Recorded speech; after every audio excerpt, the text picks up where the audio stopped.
You might get tired of seeing me in this shirt, but I swear this is just my office overshirt. I always wear a different shirt on the bottom. But it's a little chilly in here, so I always put on the overshirt. Alright, come on in here, those of you who are here early. Time for a bonus sip, simultaneous sip of coffee with Scott Adams.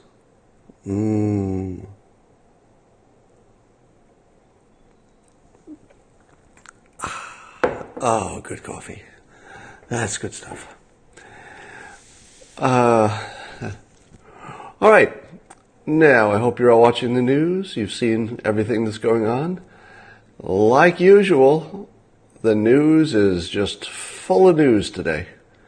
The news is so full of news, the news is overrunning the news today. All right. So you've got McCabe quitting, which doesn't seem like a real story, except gives people reason to talk about the FBI and stuff. McCabe had said he was going to quit. It's no big surprise when somebody who says they're going to retire in a few months is asked to leave early. We don't know the details, but the speculation is that something is in that secret memo that we haven't seen. Now, the Republicans have apparently, or whoever it is, the House, they've approved the release of Devin Nunes's secret memo. And any day now, we're going to find out the contents of this secret memo. But, as predicted, the Democrats are counter-secret memoing with their own secret memo that they have not agreed to release. But they tell us that the Devin Nunes memo will be stuff out of context and slanted and biased and not at all credible, so they say. We, of course, will have several days to believe the first memo before we ever see the memo that says the first memo is not as credible as it should be. So the damage will be done by the time the Democrats counter-memo it. Now, I'd like to announce today that I held a vote. I was the only one who voted, but I held a vote and I voted to release my secret memo as well. So the Republicans are releasing their secret memo. I'm going to release mine. Not right away, obviously. You don't do this sort of secret memo release in one day. It might take until Thursday, let's say, to release it. Possibly Friday. But my secret memo will be released right after the Republican secret memo. And we'll see whose secret memo is better. All right, let's talk about health care. So I looked at I think there are 5 major themes in President Trump's planned State of the Union address tonight. I guess it's late afternoon. And I thought, there's something conspicuously missing, which is healthcare. He doesn't have a good story about healthcare, something that he can claim success. Yeah, he got rid of the mandate, and that's something that at least Republicans wanted. But, there's nothing coming in behind it. And then the news comes out today that the one thing that could help the president the most coming into the State of the Union is if Jeff Bezos, one of his primary nemeses, is that plural for nemesis? So Jeff Bezos owns the Washington Post. The Washington Post, of course, is one of the top 3 anti-Trump publications in the world. So Jeff Bezos could be seen as the president's great nemesis. And on the day of the State of the Union, when the president has nothing to say about health care, an announcement comes out, weirdly timed, that Amazon, is it JP Morgan Chase, whoever it is, Jamie Dimon's company, and Warren Buffett, Berkshire Hathaway, have combined in those 3 gigantic corporations will try to come up with some kind of health care for their own employees that's much cheaper than regular health care. And we believe that they probably can, because Amazon can supply the technology and the innovation and, the tough part of the thinking, and the other companies can provide whatever they provide, but I think Amazon's going to do the heavy lifting here. That's just a guess. And so, very much like the president would like to see the world go, and Republicans, I guess, to see the private industry go after healthcare costs. Now, I believe this has been a big part of my predictions now for a while, that Republicans should be focusing more on innovation as a solution to healthcare costs. I saw an estimate that Amazon and is it J.P. Morgan Chase? What's the exact correct name of their company now? And Berkshire Hathaway will, maybe if they do everything right, they could bring down costs by 20%. Now, that would be big as J.P. Morgan Chase, okay, thank you. It would be big to bring down their own internal healthcare costs by 20%. That's got to be a gigantic number for those companies. But 20% doesn't really impress me. I think the real potential here is closer to 80%. I think you could take 80% of the cost down of healthcare for everything except maybe major operations, for example, and maybe there too. Might be a way to get that done too. So the very best thing that could happen on the day of the State of the Union for the first year is for the one screaming gap in what the president has done so far, the healthcare, starts going his way. Yeah, somebody said a free market solution. So I don't know if the president's change in regulations allowed this to happen. Can somebody fact check me here?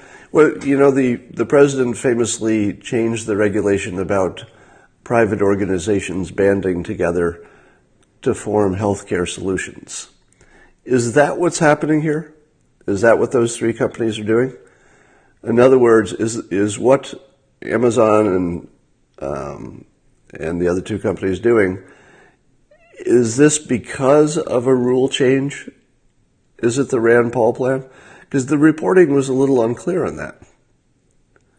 So this is Rand Paul's idea. Interesting. Damn.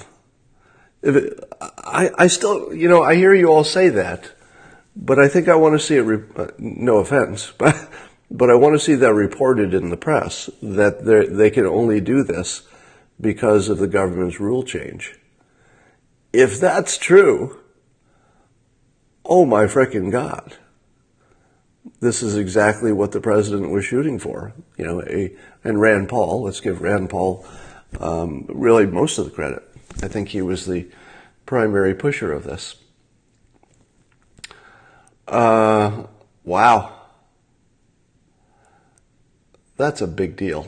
And very much where I said healthcare needs to go, a focus on private companies innovating to get the cost down. And by the way, this is the same thing I'm pushing for the cost of social services in the future. So I'm talking about all form of government-paid health care for old people, Social Security, and other social services. The win is to make the cost of living go much lower through innovation. So you should be able to have a great life with a nice place to live and food and transportation and all that at maybe 80% cheaper than you can do it now, and much better, I would think, in the long run. All right, what time is the State of the Union? It's 5 Eastern, right? So 2 p.m. my time, I believe, State of the Union. I will, of course, be periscoping during the State of the Union. It's 9 p.m. Eastern time? That's weird. It's weird because I just saw a commercial saying it was 5 p.m. Eastern. I guess we have to confirm that. So forget what I said about when the State of the Union is.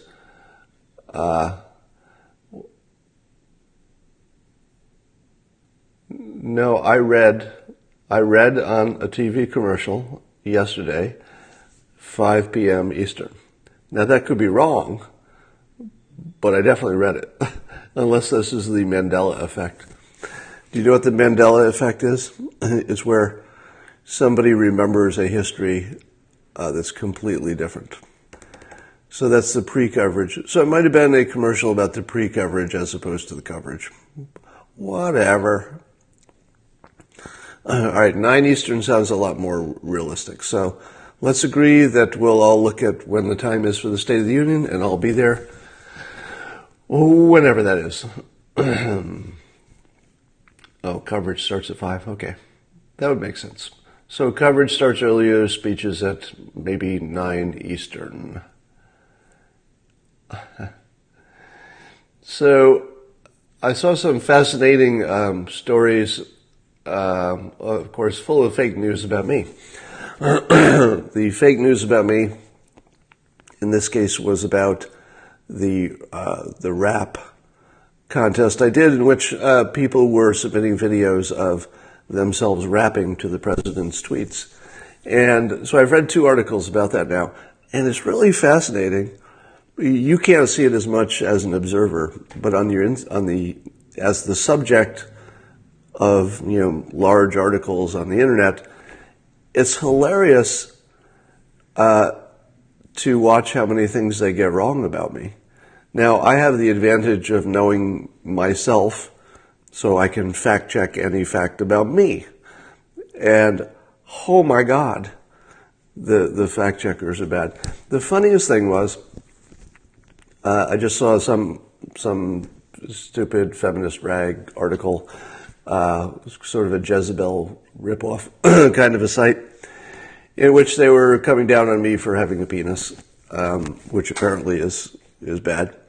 But one of the things it said about the rap contest is that it said that I had started the rap contest to, quote, diss Jay-Z. That's not what was happening. Like the entire main idea of the rap contest was reported wrong. Nobody was dissing Jay-Z. In fact, the only reason the videos are funny is because, wait for it, Jay-Z is very talented at this thing, music, rap, hip-hop, whatever is the proper word. The only reason our videos are funny is because we know we're bad at it, and we know that Jay-Z is as good as you can get. He's the top of his game. So to say that we were dissing Jay-Z would be to completely miss what was happening. It was completely fun. Some people didn't like what he said about the president, but I don't think anybody was dissing his talent. He obviously raps better than we do, so really missing the whole point there. The point is, it was a lot of people who were essentially making fun of their own lack of talent while celebrating the fact that it was funny that the president's tweet happened to be, either intentionally or not, I think probably not, it happened to rhyme, and it looked just like a lyric. So that was the joke. The joke is that the tweet looked like a lyric, that we always like to say that the president is doing brilliant things, sometimes even when he isn't. And this was just another example of that, where we were making fun of ourselves. And so one of the articles even made fun of the fact that one or more people had the sideways hat on, as if we didn't understand that rap had evolved beyond the sideways hat. We're so white, we don't know that rappers don't wear sideways hats. Yes, we do. That's part of the joke. Part of the joke is that people were dressing in exaggerated, stereotypical, not necessarily up-to-date looks. That's the joke. Anyway, I find myself so often having to explain humor to the humorless.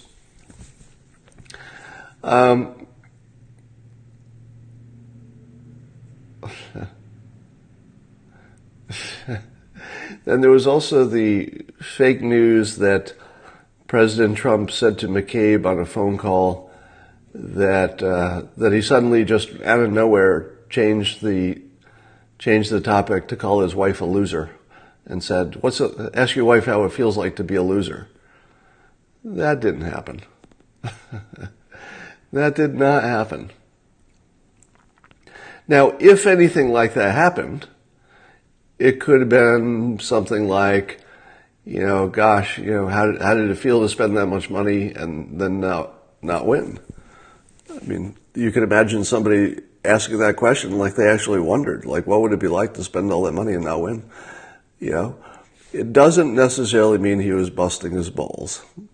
The reason that that's a perfect hoax is because we're inclined to believe it. I think I've taught you before what makes a hoax a good hoax. A good hoax is if you tell somebody to believe something that only the super gullible would believe. That you would have to be like in deep Trump derangement hysteria to believe it happened. So you would already have to be delusional to fall for the hoax. That's why it's funny. If you take that effect away, it's not nearly as funny or not nearly as effective. So the hoax is that he would just say to a guy who's his employee, ask your wife how it feels to be a loser. That didn't happen. If only because the president is more clever than that. It wasn't clever enough to even sound remotely like something he would say. It just came out of nowhere. It wasn't in response to an insult. It wasn't anything. So I know he didn't just blurt out an insult to a guy's wife. All right? That didn't happen. But if people who are in Trump derangement syndrome mode, or even those who are supporters who love it when he's extra naughty, so I guess both of those groups would be inclined to believe, but for different reasons. So that's what makes it so diabolical, is that it really is, if you were being even the slightly bit objective about this, you were not in Trump derangement hysteria mode, and you were not, oh my God, this president is so funny, he insults everybody, which is close to true. But even he doesn't just randomly insult somebody's wife for no particular reason. All right? If you're even just a little bit objective, that's fake news. Now, he may have said something that was remotely in that category of conversation, but it's unlikely he said it the way it was reported. Deeply unlikely. He also did not impersonate a disabled man. It's true. He did his usual blah, blah, blah, blah thing that he does all the time, no matter who he's mocking.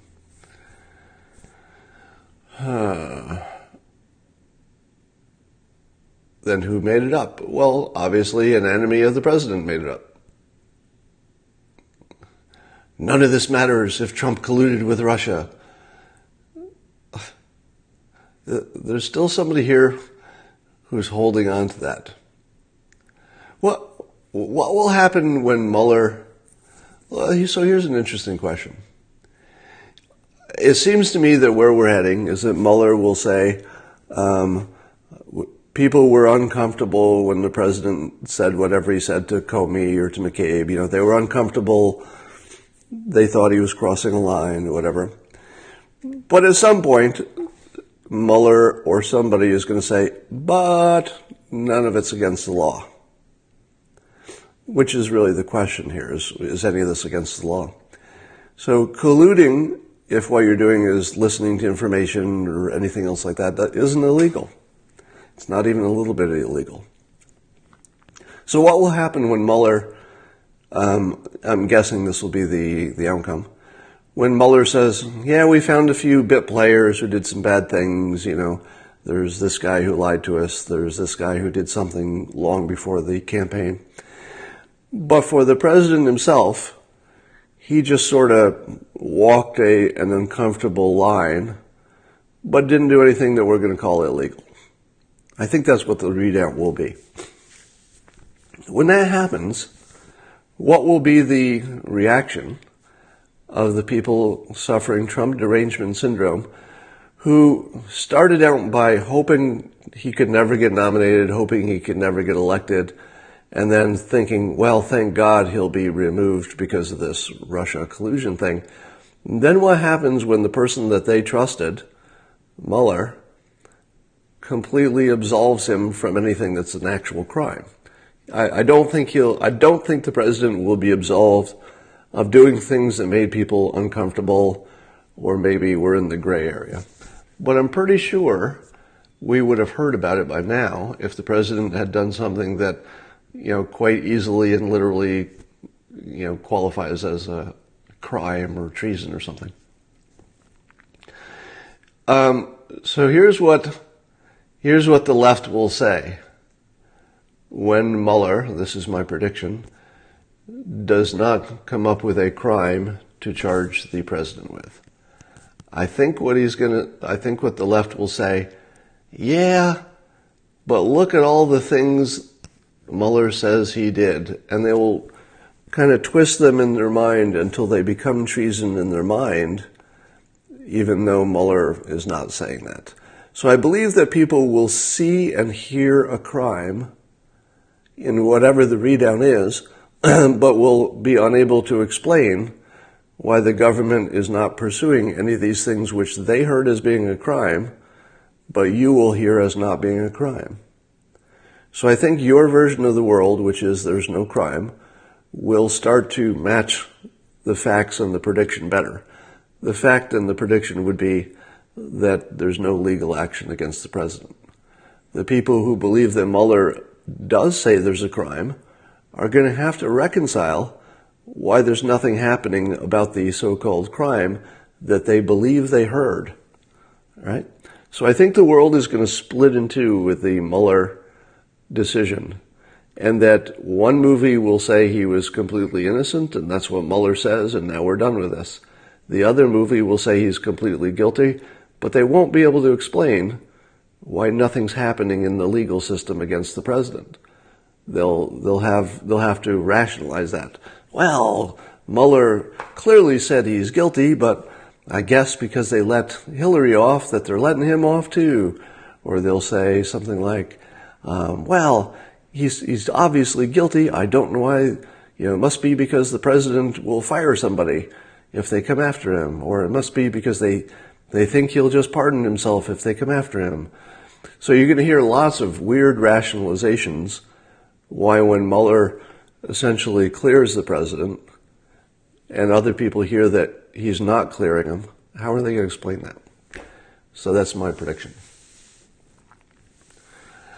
Now you're already seeing the first signs that my prediction about the, quote, secret memo will be accurate. My prediction about the Devin Nunes secret memo is that there will be some troubling things in there, but it won't be nearly as bad as it has been made out. You're starting to see some people who've been around a while. I think Brit Hume said this last night on Tucker Carlson's show. And Brit said, I'll paraphrase him. I'll do my best Brit Hume impression. He talks like this. Brit Hume. My name is Brit Hume. And I'll tell you, Tucker, I've been around for 30-some years now in Washington. And my experience is that things are never as big as they're made out to be. They're lots of times we think it's going to be something big, and then when we find out it's not very big. Okay, he didn't say it exactly like that, or even close to that, but that was the essence of it. Now, that's what I've been saying for now a few weeks, I guess, that there might be something to that memo, but we will be hearing it out of context. We'll be hearing one side's version, and we'll be hearing the Democrats say, my God, not only did they get all the facts wrong, but they're going to say it's out of context and, some stuff is left out. Now let's talk about immigration.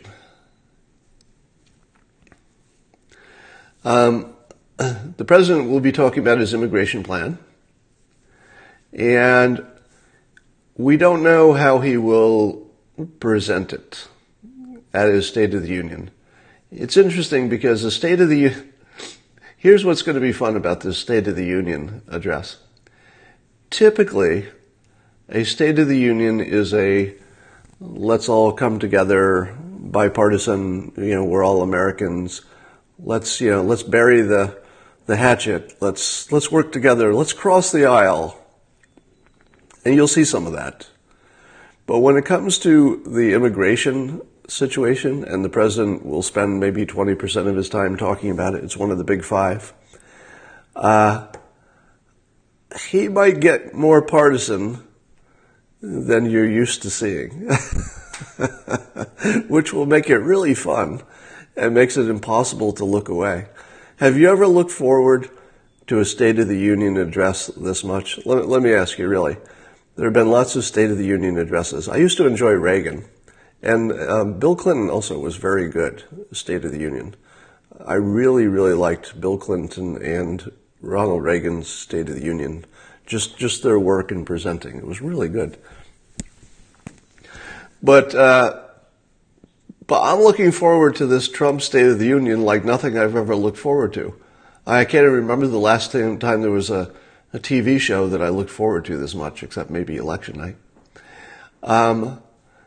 I've got a feeling that what he says about immigration and the way he frames it is going to be really good. Something tells me that on a persuasion level, because remember, he has lots of time to think about it. So he's putting the most attention, into this speech of, probably any speech because of the size of it, the importance, the magnitude. And he's got plenty of time. So he's got the two things, he's got all the talent, he's got all the time, and this is a high priority to get this right. So chances are that what he says about immigration is going to be a real headline tomorrow. The way he frames it is probably going to be for the textbooks. That's my guess. Let me tell you how I would frame it, and then we can compare that to how the president does it. Now, what I've been saying for a while now is that what helps me predict what might happen in terms of President Trump, and most of you have been watching me predict what's going to happen for a couple of years now, and doing a good job of being accurate. Maybe 80% of the time. I think I'm probably accurate about 80% of the time. I think this is how President Trump will frame it, and I say this only because this would be the best way to do it with the set of tools that he has, the skill he has, the setup. What I would say is that I had offered to the Democrats twice as much as they'd asked. All right, so that's the first thing I'd frame, is that they asked for this and I offered them twice as much, and they turned it down.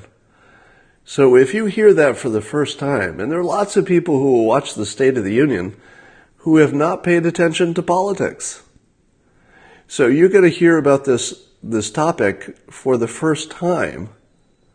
In many cases, people watching the State of the Union, maybe they're just flipping through the channels and they're like, this thing's on every channel that I care about. State of the Union, well, I'll watch it for a few minutes. There are going to be a lot of people who hear him say that he offered the Democrats twice as much as they asked for, and they said no. That's good framing. Now, of course, they said no because of the other things he asked for, the funding for the wall, etc. And then he will probably say, you can't, if you've got 5 holes in the dam, you don't plug one of them, right? One of the holes in the dam is this, question about DACA. You don't plug one hole if you have 5 other holes in the dam. You got to do them all, or you don't do it. You're still going to, lose all your water. It just takes a little longer.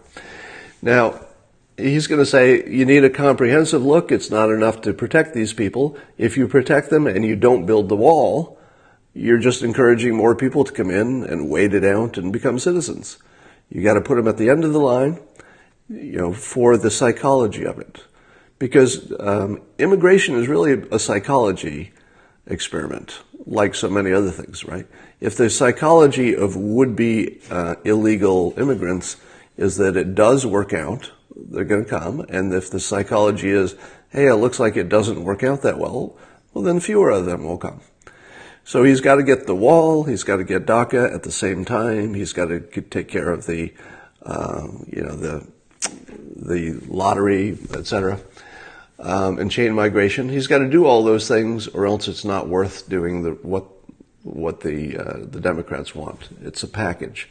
So he's going to sell it as a package. And here's the part that I'm predicting. He's going to tell you that most of the country agrees with the package. Because I think that's true. I think polls will strongly support that. That as a package of immigration stuff, if you were to look at any one of those parts, the public, the majority of the public wants each of those parts. All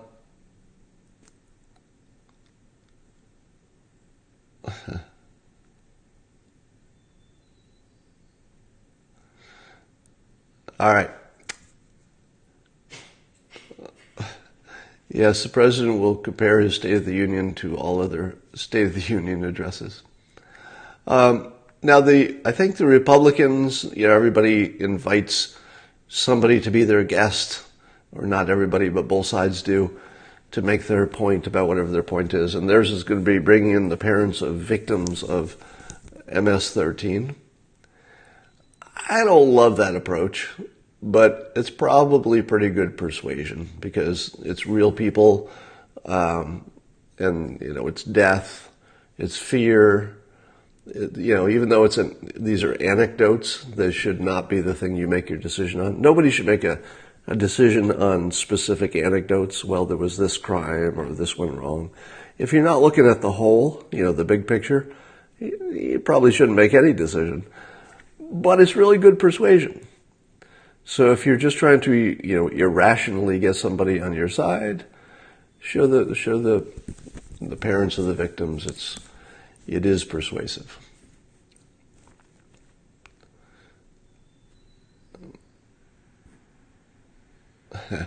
Somebody said that Trump should invite some DACA kids, young ones, to show the types of people that the Democrats are letting down.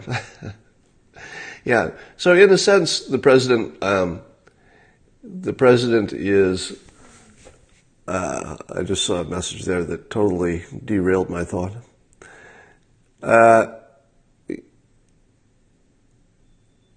In a sense, the president is co-opting the Democrats' message. So instead of the Democrats being the ones who are protecting the DACA people, the president will frame himself as the only one who's protecting them. Because here's the thing. Do you want to make them citizens in a country that isn't safe? Why would you want the DACA people to become citizens of a country that is not safe? That's all right. So if you're going to protect the DACA people, it's not enough. It's not enough to just say, I'll make you Americans. Because if you're saying, we'll let you stay here, but we're also going to let MS-13 in anytime they want, you're not really doing them as much a favor as if you let them have a path to citizenship and you keep everybody safe, including them. So that's a stronger argument. Safety. Safety for the good people who will become Americans. All right. Have I settled on the time to stream with Naval? I have not. But I did order a microphone splitter so that I could have two people mic'd. Will I appear on Bill Maher anytime soon? I have not been invited to appear, and it's not up to me. I don't know that... Something tells me that Bill Maher would not invite me on because he's not going to want to let anybody have a victory lap on his show, I don't think. Still predicting the midterm elections, Republicans slaughter? Well, here's what I can predict. That if nothing big changed, that's where it's heading. right? So all the events are now lining up on the Republican side because they're getting things done and the country is going in a pretty good direction. So if nothing changed between now and 2018, I would expect Republicans to overperform whatever the professionals are predicting right now. Now, I'm not smart enough, and I'm not even sure the experts are smart enough. They act like they are, but they're not. You've heard a lot of people say, well, just because of the nature of this election and what the matchups are and what kind of district they're in and, what happened when the president ran in those districts. And you've got all these variables, and the experts are saying, well, given all these variables, either the Democrats are certainly going to win or the Republicans have an advantage. I'm not even sure the experts can properly analyze all of those variables. Every time I hear a story like that, I hear slightly different variables and slightly different interpretation. But I will just say that the consensus of experts right now, if you don't count Newt Gingrich, I suppose, he's sort of an outlier. So Newt's largely on the same side I am on this prediction. I think most of the experts are saying that it's going to be a good time for Democrats, partly because it's always a good time for the party that's out of power. The midterms are usually good for the minority party. But if nothing changes, Republicans are going to have a good day. Now, I say that as if there's some chance nothing will change. There is no chance nothing will change. Between now and Election Day, oh my God, 1,000 things are going to change. There's going to be a change every day. But some of them will be bad for Republicans, some will be good. We don't know the net, but I'm thinking that it'll probably be more net good than bad. We just can't say for sure at this point. Just too many variables in play. Let me ask you something. The branding that I've been trying to create for my periscopes and my blogging in the field of politics and persuasion anyway, is I'm trying to establish myself as the most credible observer. Now, credible means the least biased, which doesn't mean unbiased. It just means less biased than other observers. Least biased and most accurate predictor. Can you name anybody? Can you name anybody who's talking about politics who you would consider more credible than me, based on how biased they are? Is there anybody? Well, Rush Limbaugh is not trying to be unbiased.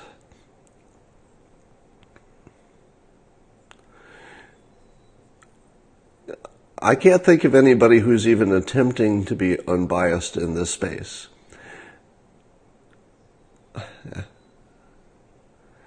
Cheryl Atkinson, I don't know enough about her writing. Joy Behar. Yeah, maybe Ben Shapiro, you're right. So the name I was thinking of was Ben Shapiro. So he's got, Glenn Greenwald. Yes, Greenwald and Shapiro. Dave Rubin, that's good. Now in the case of Dave Rubin, he does a really good job of being unbiased, but he's mostly about interviewing other people. So his framing for his job is very good and effective because he lets his guests be the stars, which makes him the star, but it makes him a smart star because he's letting their story be the front and center. So that's a different situation as opposed to someone who's an opinion person. Yeah, so Glenn Greenwald, Ben Shapiro, I'll give you that. Oh, Dershowitz. Yeah, with the exception of anything that has to do with Israel, Dershowitz is probably among the top observers. Now Dershowitz is sort of a special case too, because, and by the way, when I say he's not objective about Israel, I don't mean that as an insult, because he brands himself as a friend of Israel. And, I think if you asked Dershowitz, are you unbiased about Israel? I don't think he would say, oh yeah, I'm totally unbiased about that. I don't even believe he would make that claim.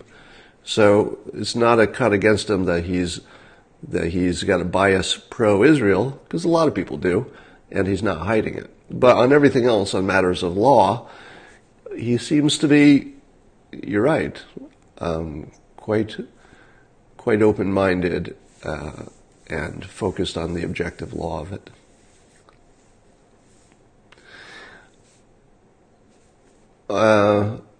Jordan Peterson.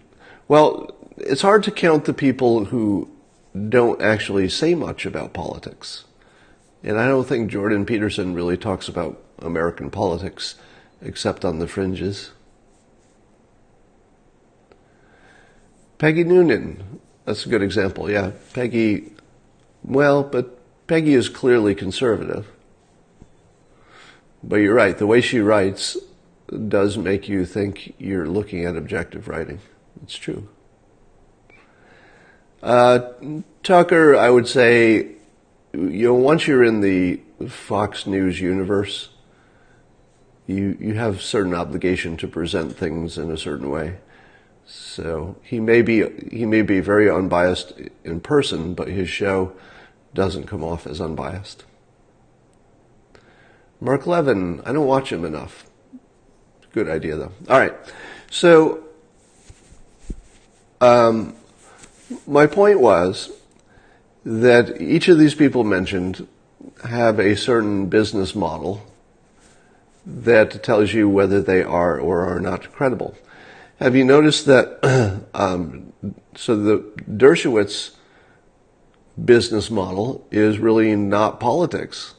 He writes some books, and so it's good that he's on TV and his name's out there. It probably helps him sell some books, maybe some speaking deals or whatever's happening. But he doesn't really make his money from politics. I'm talking about Alan Dershowitz. So that's also probably why he can be as objective as he is. That nobody's paying him for his opinion. So he can just say, well, I'd rather be credible. I want people to read my books.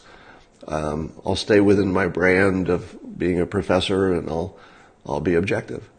And where I was going with this is that the business model that I'm sort of morphing into with these periscopes is using my Patreon account to fund at least the expansion of it. I don't think it'll be big enough to pay me per se. I would expect that Periscope will be big enough to help defer the costs of some of the development I'm doing on the website to show podcasts and stuff. So just an update. I'm moving forward redesigning the Dilbert.com website so that there'll be an index of the podcast version, in other words, the audio-only version of the periscopes that you're watching here. So you'll still have access to all the periscopes, but on top of that, I'll use some of the money from Patreon donations to extend it to podcast form upon request. And that's underway. And if you want to be part of that, just go to Patreon, Patreon, and search for Scott Adams Says, the same name I use for Twitter and Periscope. And donations are as small as $1. And I appreciate them all. The best way to support me periscoping more would be the Patreon account. If you see something that's worth retweeting, that helps. But Patreon would be a direct way to do that. And very small donation, so it doesn't hurt. Create a Dogbert Mug Club.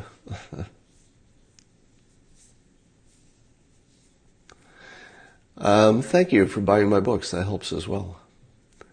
All right, I think I'm done. Unless there's been some new news in the last minute. Oh, Mike Rowe. Yes, he would be.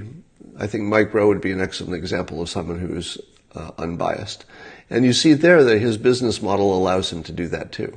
So the reason I use Patreon is because that model allows me not to be influenced in the same way somebody who had a specific boss would be influenced. All right, that's enough for today. I will see you all at the State of the Union. You should have it on your television, because I don't want to play it through my television, but you're probably going to make me do that. So